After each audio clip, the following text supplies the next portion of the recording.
there are 1,000,001 people waiting to hear how you actually stayed as a Puritan, how you went through school without defiling yourself, how you went through adolescence without defiling yourself, how you were able to stay without pornography, how you were able to stay without drugs, how you were able to stay without selling your body.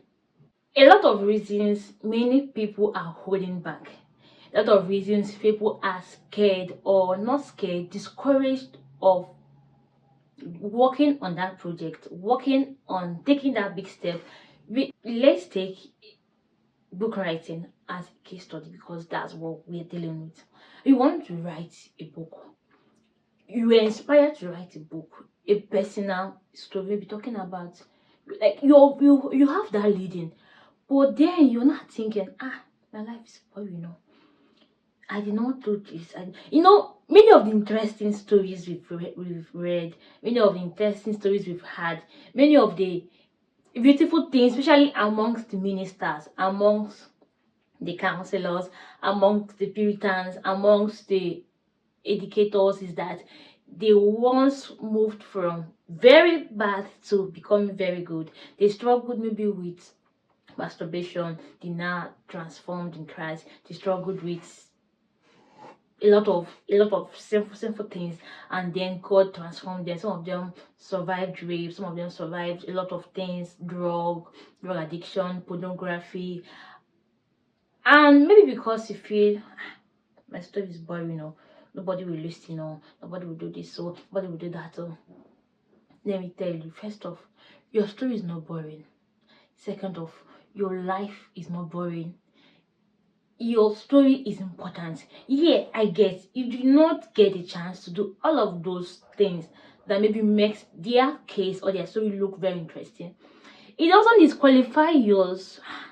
I don't know how better to say this, but that I do not do a lot of evil things, that I did not have, the people that were really in the world before they became Christians.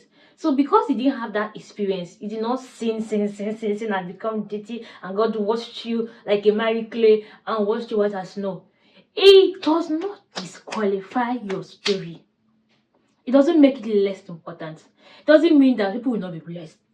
It doesn't mean people will not be inspired. It doesn't mean people will not be edified. It doesn't mean you will not transform lives. See, there are 1,000,001 people waiting to hear how you actually stayed as a Puritan, how you went through school without defiling yourself, how you went through adolescence without defiling yourself, how you were able to stay without pornography, how you were able to stay without drugs, how you were able to stay without selling your body.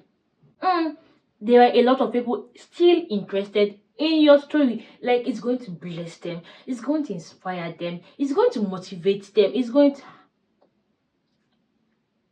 I don't know how better to say this, but don't discredit your story.